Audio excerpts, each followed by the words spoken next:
Dear viewers, welcome to our channel GVS Bank Academy. Today I am going to discuss about external commercial borrowings ECB. This topic is very useful and important for CIB Bank Financial Management and promotional exams and other professional examinations also. This topic is very important. External commercial borrowings. Every year, Government of India fixes the cap on the total amount of borrowing during a particular year. That is going to be fixed by Government of India every year. How much ECB can be borrowed by the corporates? This is every year. External commercial borrowings are part of capital account transactions.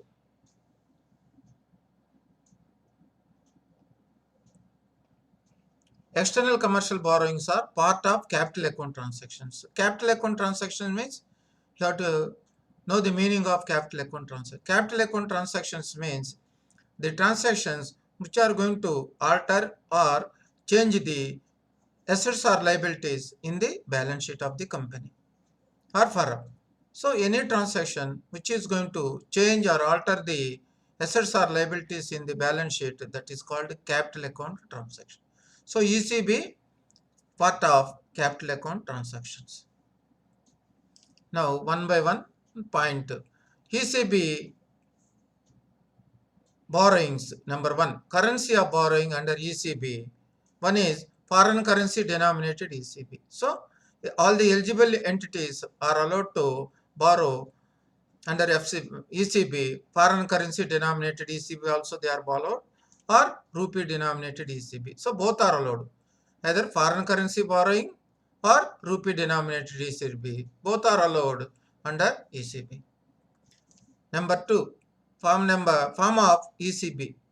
Forms of external commercial borrowings. Forms. In what? Foreign currency denominated ECB.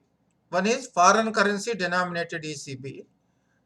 Under this foreign currency denominated ECB, the eligible organization can take loans, can issue bonds, can also issue foreign currency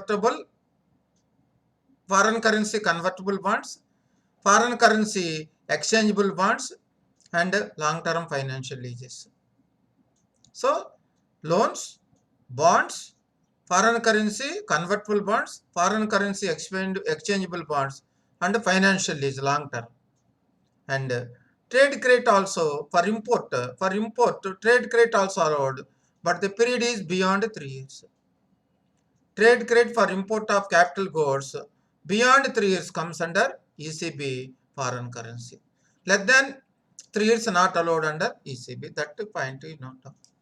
INR denominated ECB, that also in the form of loans, bonds, debentures, preference shares, plain vanilla rupee denominated bonds issued overseas. So these are the instruments under foreign currency denominated ECB or under INR denominated ECB. This type of instruments are allowed by the borrowing company to the investors abroad. This is the forms of ECB. Forms of ECB. Second point. Third point, who are eligible borrowers, who are allowed to borrow under this. Foreign currency denominated ECB. Foreign currency denominated ECB. Who are eligible to borrow? All entities eligible to receive foreign direct investment.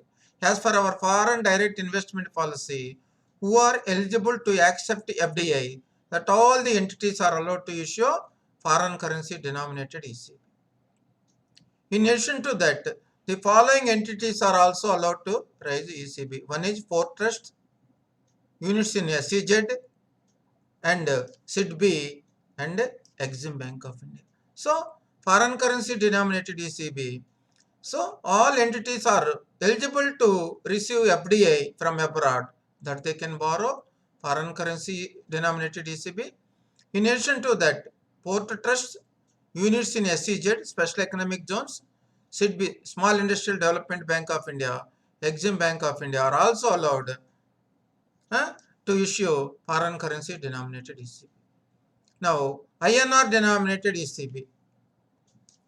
Now, all entities who are eligible to issue foreign currency denominated instruments, they are also to borrow under INR denominated ECB. And registered entities engaged in microfinance companies. The registered entities means registered with the RBI. Microfinance companies, they have to register with the RBI. So microfinance companies registered with RBI, registered not for profit companies, means NGOs. They are also eligible for registered. NGOs are also, non-profit companies are also allowed to issue INR denominated ECB. Registered societies, trusts, cooperatives, and non-government organizations are also eligible to issue INR denominated ECB. So these are the eligible organizations, units for ECB borrowing. One is foreign currency denominated ECB, INR denominated ECB. This is point number 3.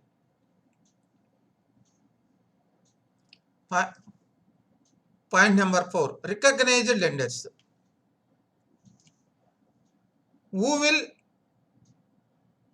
finance, who will extend the lending to our Indian borrowing units, that is the recognized lenders, who are eligible to invest under this ECB. The lenders should be the lenders residing be resident of a FATF compliance countries. FATF means Financial Action Task Force. This is intergovernmental agency monitoring money laundering and international financial terrorism activities. So any country is the resident of FATF compliance country, then that FATF compliance residents lenders can lend, invest under ECB. Or IOSCO, International Organization for Securities Commission. This is investments. This is stock exchange related. If any of the country is the member of any of our stock exchange country, SEBI for example, SEBI is the member of International Organization for Securities Commission. So we are FATF compliance country. India is a FATF compliance country and also International Organization for Securities Commission. Both are complied.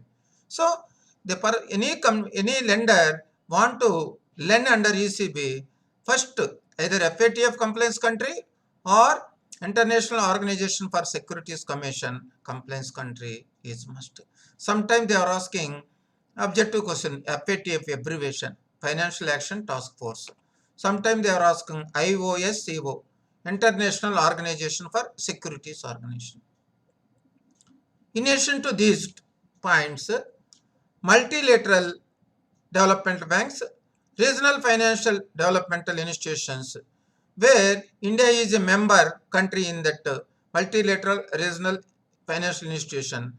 From that also we can take the ECB.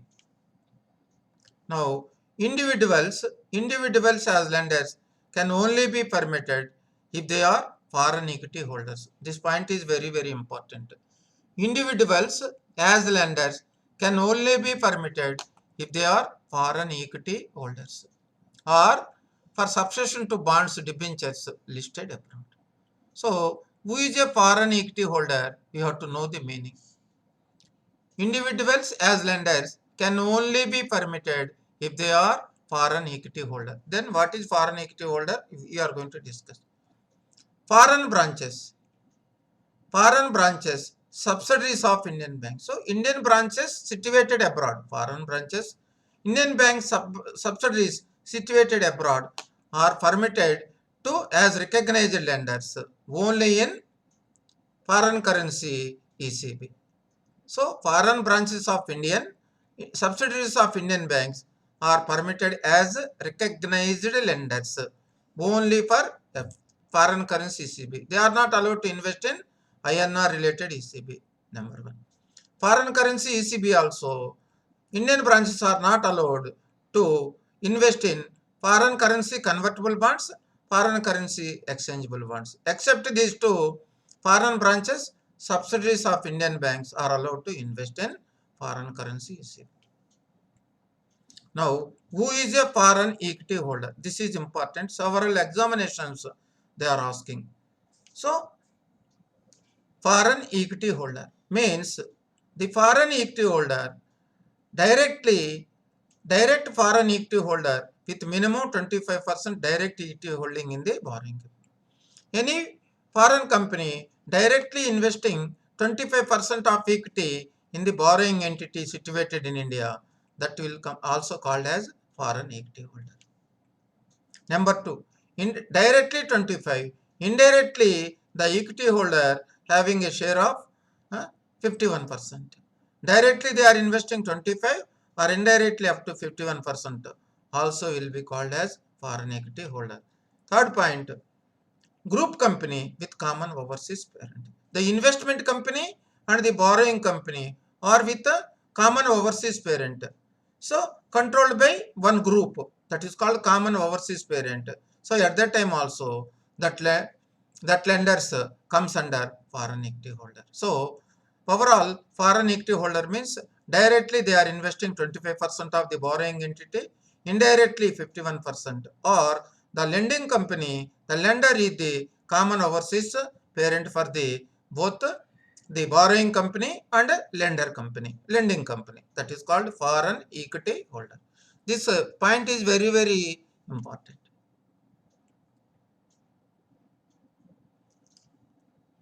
Fifth question, minimum average maturity period. This is very, very useful, important. Minimum average maturity of the period means loan period, outstanding period. Minimum average maturity means weighted average based on the outstanding month-wise or year-wise product. That is called minimum average maturity period. Minimum average maturity period for ECB will be 3 years. Normally, any ECB for 3 years. Any call option, put options shall not be exercisable within the minimum average maturity. It means after 3 years only, either any call option or put options can be exercised. That is there. However, for the specific categories mentioned below, the MAMP, minimum average maturity period, will be as prescribed. So recently, 2019, RBI, some liberalization has been given. What is there?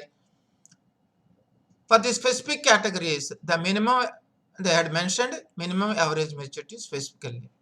ECB raised by manufacturing companies. ECB raised by manufacturing companies up to $50 million or equivalent for financial year. Minimum average maturity is 1 year. So manufacturing companies up to 50 million per financial year, one minimum average maturity 1 year. If they are crossing this limit, this norm will applicable. Minimum average maturity will be 3 years. If they are crossing beyond this amount, then it will go to, so up to 50 million, up to 1 year, that will come under for financial year 1 year.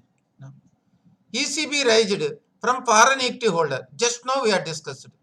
ECB raised from foreign equity holder for working capital purposes, day-to-day working capital purposes, or general corporate purposes for repayment of rupee loans also. So ECB from foreign equity holder for working capital repayment purpose, working capital purpose, or general corporate purpose, or for repayment of rupee loans. Minimum average maturity is 5 years. Minimum average maturity is 5 years.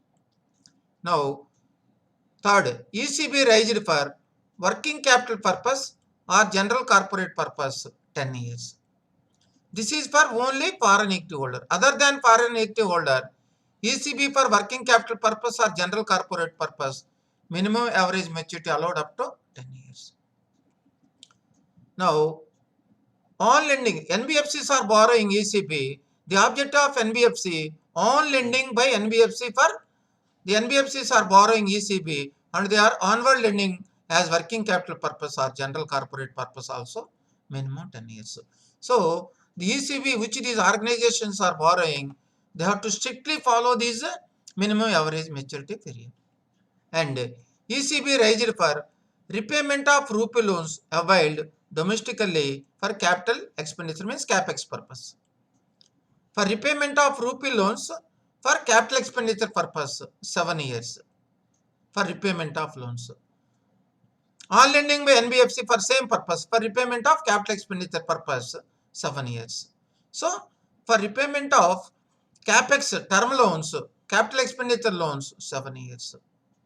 So if they have, any organization is borrowing for this under repayment of this capital expenditure, they have to follow strictly this period, minimum average maturity.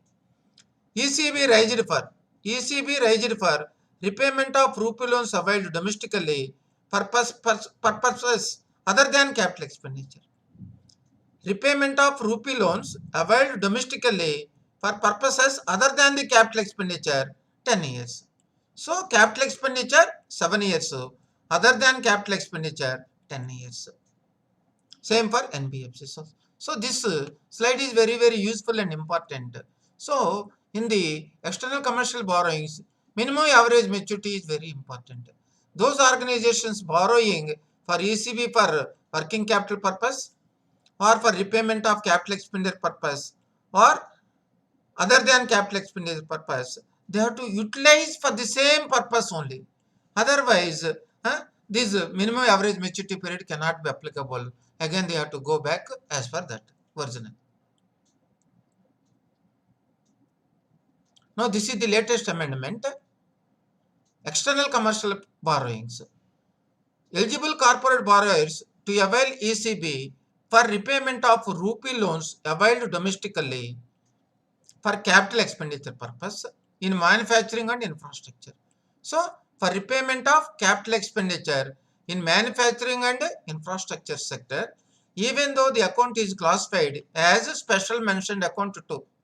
Special mentioned account 2 means overdues are 31 days, 61 days to 90 days. Here in the special mentioned account 2 means overdues in this account is 61 days to up to 90 days. SMA2 account or NP account. So, for repayment of loans in SMA2 or NPA, but the sector belongs to capital expenditure repayment in manufacturing and infrastructure loans. Under one-time settlement also, they can borrow from under ECB. This is the latest amendment. SMA2 and NPA repayment for capital expenditure in manufacturing sector and infrastructure sectors, they are allowed to borrow. This is the RBI notification. Now, limit and leverage. How much the ECB up to $750 million or equivalent for financial year will be permitted under automatic route. Automatic route means approval not required from RBI. That is called up to 750 million per year will becomes under automatic route. And in that automatic route, the ECB liability equity ratio not exceeding 7:1. Any organizations going for automatic route up to 750 million per year, the ECB liability equity ratio not exceeding 7:1. This you have to follow. And this 7:1 ratio is not applicable for ECB up to 5 million per year. This is the exception. This ratio 7:1 is not applicable to ECB up to 5 million. Under the approval route, one is automatic route. Beyond 750 million per year, it will go to approval route. The eligible borrowers are required to send their request to the Reserve Bank of India through their authorized dealer banks for examination. Reserve Bank of India approval committee will examine the proposal and they will give permission for approve the loan. That is there. One is up to 750 million per year automatic. Beyond that approval. Seventh point, refinancing of existing ECBs. If any company is already availed the existing ECB for repayment of that loan also, for repayment of previous or earlier ECB, now the companies are allowed to go for fresh finance. Refinancing of mean taking fresh finance of existing ECB by fresh ECB. New ECB they can be. For repayment of existing ECB, the companies are allowed to go for fresh ECB provided outstanding maturity of the original borrowing. So, at that time they have to follow the minimum weighted outstanding average maturity they have to follow. So there are two conditions are there. One condition is at the time of that refinancing for existing ECB, they have to follow and comply the minimum average maturity period concept, number one. Number two, whatever the fresh borrowings are there, that fresh borrowing rate is less than the earlier borrowing rate. One is they have to follow the minimum average maturity period. Second one is whatever the fresh borrowings are there under ECB, that borrowing cost shall be lower than the previous or earlier borrowing cost. That you have to see. Seventh point. Eighth point, all-in cost ceiling, AIC. Sometimes they are asking abbreviation AIC. All-in cost. AIC abbreviation stands for all-in cost ceiling per annum. Benchmark rate, any other benchmark rate, LIBOR or any other benchmark rate plus 450 basis point spread. That is permitted for ECB all-in cost ceiling. Other costs. What are the other costs? Prepayment. Suppose if any company is going for prepayment of the ECB, prepayment penalty is there. Penal interest, delayed in payment of installment or interest, penal interest will charge. Default or breach of any covenant means terms and conditions. At that time, they can pay other cost not more than 2%. It means benchmark rate plus 450 basis point plus maximum 2% as in the form of prepayment, penal interest, default, breach of covenants or terms and conditions 2%. This is the 8th point, all-in cost. This question generally they are asking in various examinations. What is the all-in cost ceiling for ECB, LIBOR or any other benchmark rate plus 450 points. Sometimes they are asking AIC, all-in cost ceiling. Exchange rate. If you are borrowing foreign currency denominated ECB, at what exchange rate it is going to be settled? Exchange rate prevailing on the date of agreement. So, if it is foreign currency denominated, the exchange rate is on the date of agreement. And or which shall be less than the prevailing rate on the date of the agreement if consented by the ECB lender. If the ECB lender is agreed, we can take less than the rate on the prevailing rate of agreement date. One is agreement date or less than the prevailing agreement rate if the ECB lender agrees. This is the ECB exchange rate, foreign currency denominated. INR denominated ECB, the exchange rate shall be on the rate prevailing on the date of settlement. Settlement means on the date of receipt of the foreign currency, available rate, value date will be taken. That is the date of settlement. This is the exchange rate for foreign currency loans. 9th point. Hedging provision. 10th point, hedging provision. Since first you have to know the meaning by hedging. When we are taking the foreign currency loans, foreign currency fluctuation risks are there. To avoid the foreign currency fluctuation risk or exchange risk, the borrowing company had to take the hedging tools or derivative tools to mitigate the risk in foreign currency exchange risk. That is called hedging. Companies are required. Hedging tools are forward contract, futures, options, swaps, interest rate swaps, currency swaps, etc. So many tools are there. Companies are required to mandatory means compulsory hedge 70% of their ECB in case of minimum average maturity is less than 5 years. ECB minimum average maturity is less than 5 years. 70% mandatorily or compulsory they have to go for hedging. This is the hedging provision. Now, what is the tenor of the, now a minimum tenor 1 year they will go, then afterwards rollover. So, if the 5 years contract is not available, year on year they will go 1 year, 1 year, 1 year and they will go for periodic rollover. And natural hedges also will be permitted. Natural hedge means the borrowing company. Natural hedge means the borrowing company, ECB borrowing company earning foreign currencies, getting foreign currency through their normal genuine business transaction, that foreign currency can also be utilized for the repayment of ECB.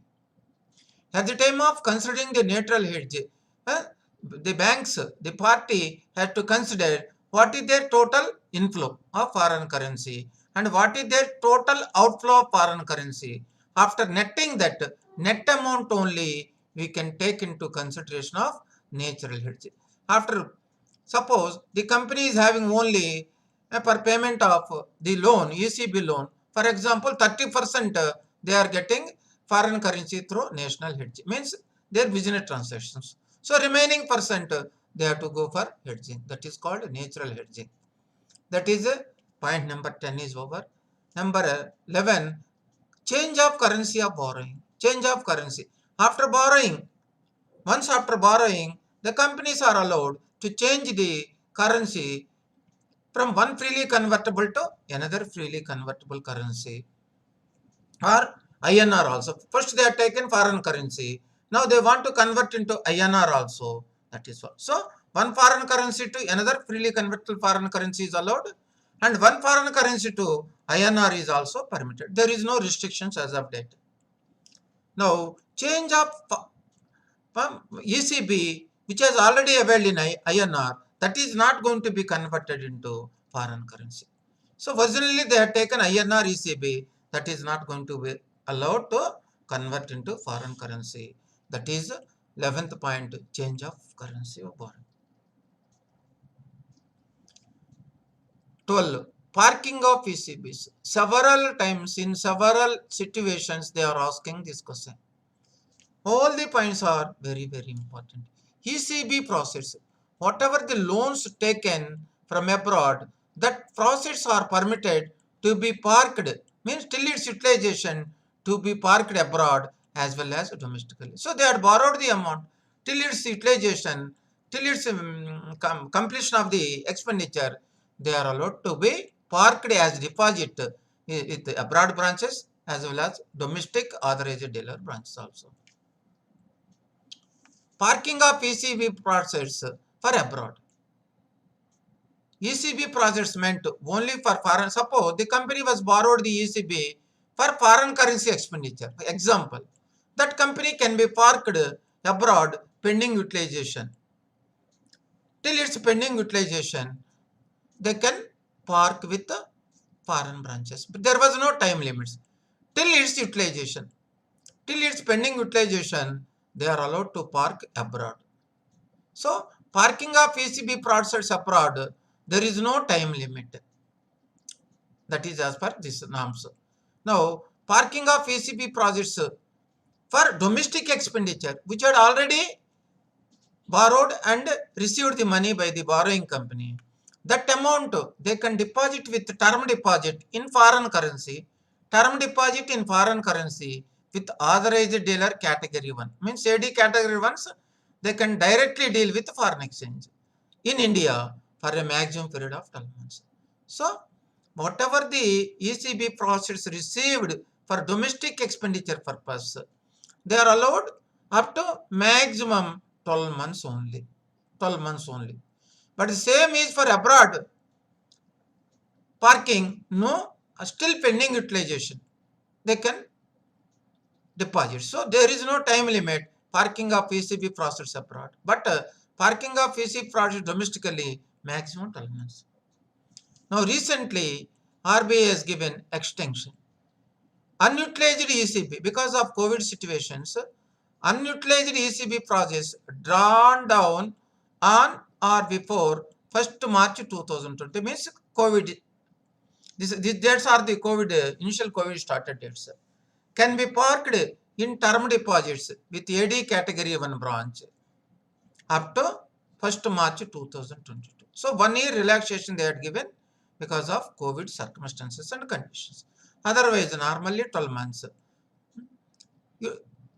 Unutilized ECB projects as on 1st March 20 can be utilized maximum by up to 1st March 2000. This is a special case, Reserve Bank of India considered the extinction. This is about parking of ECB process. Point number 30, negative list. Negative list means where the ECB process are not allowed to utilize, where the ECB process are not allowed to invest. Real estate activities, investment in capital market,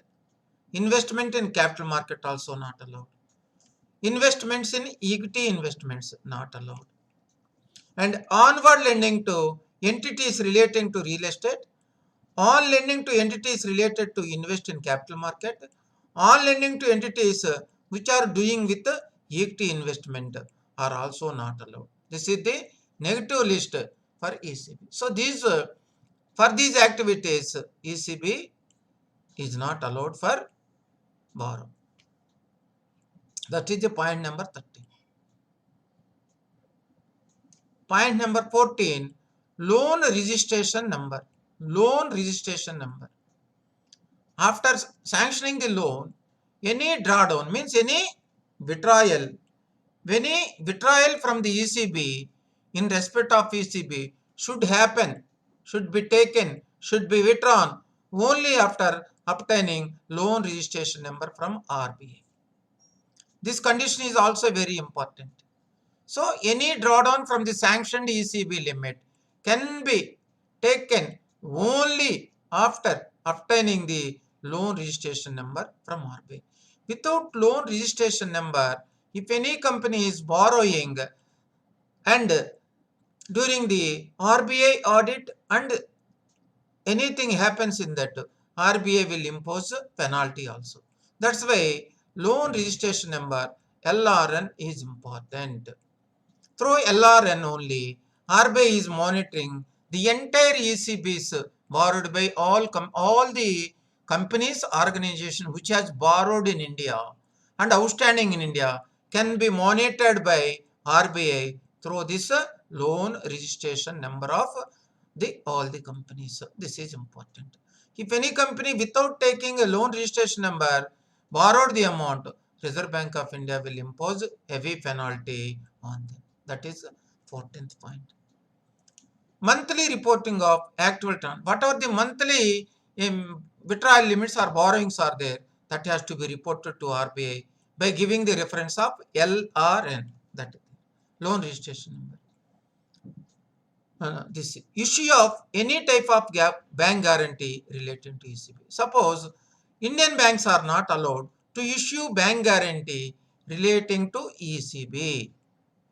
By Indian banks or financial institutions are not permitted. So issue of as guarantee, bank guarantee toward the security, toward the guarantee of ECB by banks and financial institutions are not permitted. Dear viewers, these 1 to 14 points are very important. They are asking one case study, 5 marks question also sometimes, or 1 mark question. Without knowing this information, we cannot answer these questions. That's why this is very important for BFM, Bank Financial Management paper, and promotional examinations.